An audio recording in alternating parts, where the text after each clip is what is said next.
جہاں تک ایران کا تعلق ہے، اس وقت تک تو صورت یہ کہ ماننا پڑتا ہے کہ اگر کچھ ہمت، کچھ جرأت کا مظاہرہ کیا ہے تو صرف اہل تشیع نے کیا ہے۔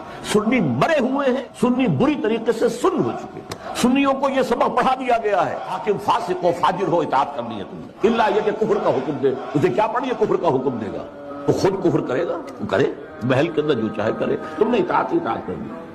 سارے بادشاہ بیٹھے ہوئے، کسی کا بال بیکا نہیں ہوا، ایرانیوں نے اٹھا کے شہنشاہ کو پھینکا اور اسے جو ہے امریکہ تک نے پناہ دینے سے انکار کر دیا۔ یہ حال کیا انہوں نے دکھائی دینا کہ ہمت جرأت۔ اس وقت بھی ایک ہی ملک ہے جو ڈٹ کر بات کر رہا ہے اسرائیل کے خلاف، واحد ملک مسلمان ہے کہ ایران کی بڑی اہمیت ہے۔ جب یہ معرکہ گرم ہوگا، ایک حدیث ہے حضور فرماتے ہیں، ابن ماجہ کی روایت ہے حضرت عبداللہ ابن حارث رضی اللہ تعالیٰ عنہ سے، یخرج ناس من المشرق یؤتون للمہدی یعنی سلطان ہی، یہ سارے ملاحم وہی ہونے ہیں، ایسی ایسی بھاری جنگیں حضور فرماتے ہیں، اتنے لوگ ہلاک ہوں گے کہ پرندہ اڑتا چلا جائے گا، اترنے کی جگہ نہیں ملے گی، لاشیں ہی لاشیں ہوں گی، یہ شکل ہونے والی ہے۔ اگر اس صدی میں ہولوکاسٹ میں 60 لاکھ یہودی مارا گیا ہے، کوئی اسی کا دوبارہ چربا جو ہے امت مسلمہ پر بھی آنے والا ہے، لیکن اس کے بعد پھر ان کے لیے فوجیں جائیں گی مشرق سے، وہاں جو امام ہوں گے، جو بھی ان کو لیڈ کر رہے ہوں گے حضرت مہدی،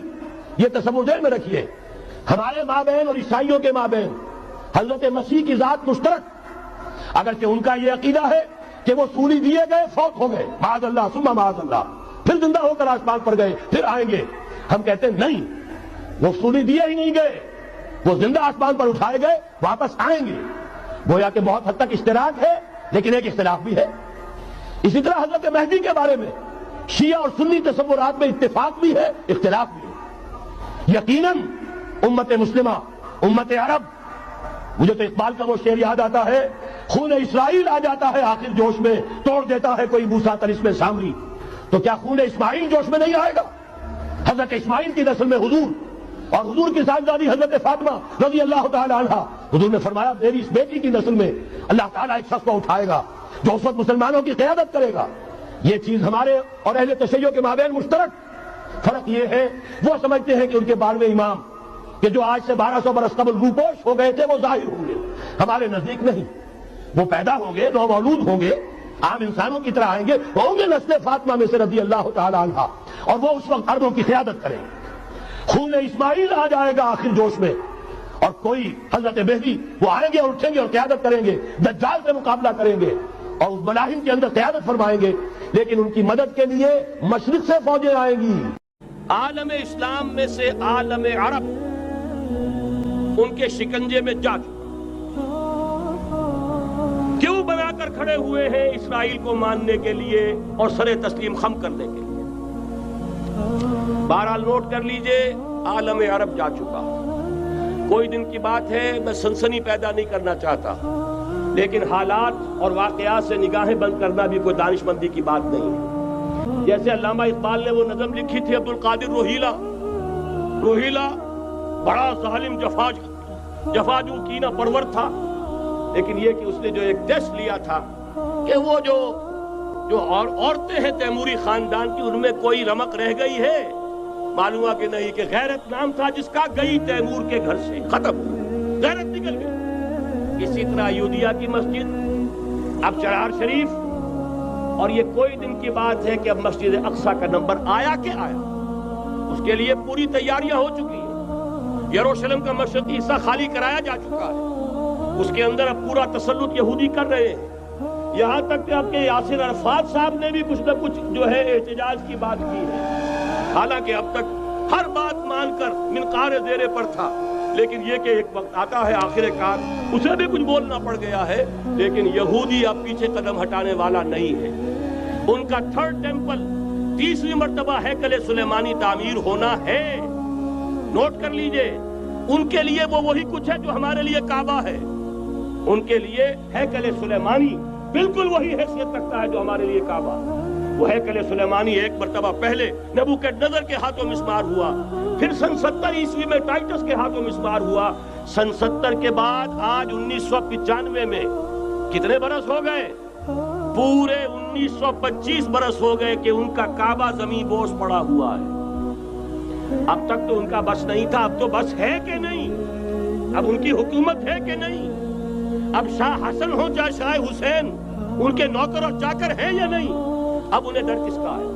لہذا کوئی دن کی بات ہے مسجد اقصی شہید ہوگی اور ٹیمپل کی تعمیر شروع ہوگی۔ یہ تو بہرحال ایک نقشہ ہے۔ اگر توجہ کو تو جو حقائق سامنے آتے ہیں، وقت کم ہو رہا ہے تو میں جلدی ذرا کروں گا۔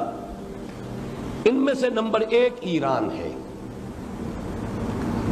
اگر ہم چلتے ہیں عرب سے مشرق کی طرف تو ایران ایک اعتبار سے یہ بازی لے گیا ہے پورے عالم اسلام پر۔ ان کے مذہبی عقائد، ان کی فقہ سے ہمیں جو اختلاف ہے وہ ہے اپنی جگہ پر ہے۔ آپ کو معلوم ہے میرے بارے میں کسی کو اشتباہ نہیں ہو سکتا اس اعتبار سے۔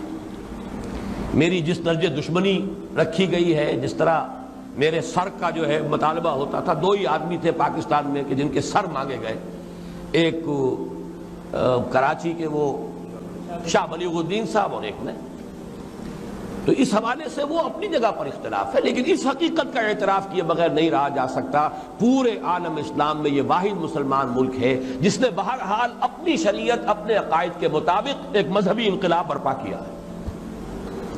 اور پورے عالم اسلام میں مذہبی سطح پر حکومت کی سطح پر فنڈامنٹلسٹ صرف ایک ملک ہے، یا دوسرا جو ہے تھوڑا سا وہ ہے سوڈان، لیکن اس کی اہمیت اس لیے نہیں کہ وہ کسی عوامی انقلاب سے نہیں بنا، بلکہ وہ تو ایک فوجی انقلاب سے شکل بنی ہے جو بھی بنی ہے۔ اللہ کرے اس میں استقامت ہو، اس سے یقینی کوئی نتیجہ برآمد ہو جائے۔ خبریں بھی اچھی آ رہی ہیں، لیکن میں تو دنیا کا جو پرسپیکٹو ہے اس کے حوالے سے عرض کر رہا ہوں کہ اس پہلو سے ایران ان کا ٹارگٹ ہے، ٹارگٹ نمبر 1 ایک خاص اعتبار سے۔ ٹارگٹ نمبر 1 ایک دوسرے اعتبار سے ہم ہیں، وہ میں بعد میں عرض کروں گا۔ چونکہ حکومت کی سطح پر فنڈامنٹلزم ہے اور وہ آیا ہے ایک عوامی انقلاب کے نتیجے میں، پھر ان کے پاس تیل کی دولت ہے، اس کے خلاف اکنامک سینکشنز بھی ہو جائیں تو اگر لیبیا کھڑا ہو سکتا ہے تو بہرحال وہ بھی کھڑا ہو سکتا ہے۔ اور نقشہ وہ دنیا کو دکھا چکا ہے کہ لڑا دے ممولے کو شہباز، یہ نقشہ بھی اس نے دکھا دیا ہے۔ یہ ہے ایران کا معاملہ۔ نمبر 2 پاکستان۔ پاکستان 400 برس کی تجدیدی مساعی کا امین ہے، امانت دار ہے۔ پورے ہندوستان میں مجدد الفسانی رحمت اللہ علیہ، شاہ ولی اللہ دہلوی رحمت اللہ علیہ، سید احمد بریلوی رحمت اللہ علیہ، ان کا جہاد، پھر اس 20ویں صدی عیسوی میں یا 14ویں صدی ہجری میں علامہ اقبال جیسا مفکر، مولانا مودودی جیسا مصنف، مولانا الیاس جیسا مبلغ، شیخ الہند جیسا مجاہد حریت، پورے عالم اسلام میں ان کا پیرلل کوئی موجود نہیں۔ یہ 400 سال کی تاریخ ہے، اس کی امانت اور اس کے نتیجے میں یہاں کے مڈل کلاس میں فنڈامنٹلزم کا ایک نیوکلیس ہے، اگرچہ حکومت کی سطح پر کوئی پیش رفت نہیں ہو سکی آج تک، بلکہ اب تو پسپائی ہو رہی ہے، اب پیچھے ہٹ رہے ہیں۔ وہ ہمارے ان سیاسی جو بھی زعماء ہیں، جو جماعتیں ہیں، ان کی غلطی اور الیکشن ہی کو واحد میدان بنا کر اس کے اندر اپنا سارا وقت و توانائی اور قوتیں ضائع کر دینا، یہ ہے در حقیقت جس کا کہ یہ صدا مل رہی ہے کہ اس اعتبار سے تو پسپائی کی طرف ہے معاملہ، کسی پیش رفت کی طرف نہیں ہے۔ لیکن باہر والے تو دیکھتے ہیں نا کہ اندر کیا کچھ مواد موجود ہے۔ اگر مڈل کلاس میں وہ فنڈامنٹلزم کا بارود موجود ہے تو کسی بھی وقت اس کے اندر جو ہے وہ کوئی دھماکہ ہو سکتا ہے۔ دوسری بات جو ان کے لیے ایک اعتبار سے ٹارگٹ نمبر 1 ہمیں بنا رہی ہے، وہ ہمارا ایٹمک نو ہاؤ ہے۔ پورے عالم اسلام میں اور کسی کے پاس نہیں۔ اسلامی بم اگر بنے گا تو یہی بنے گا۔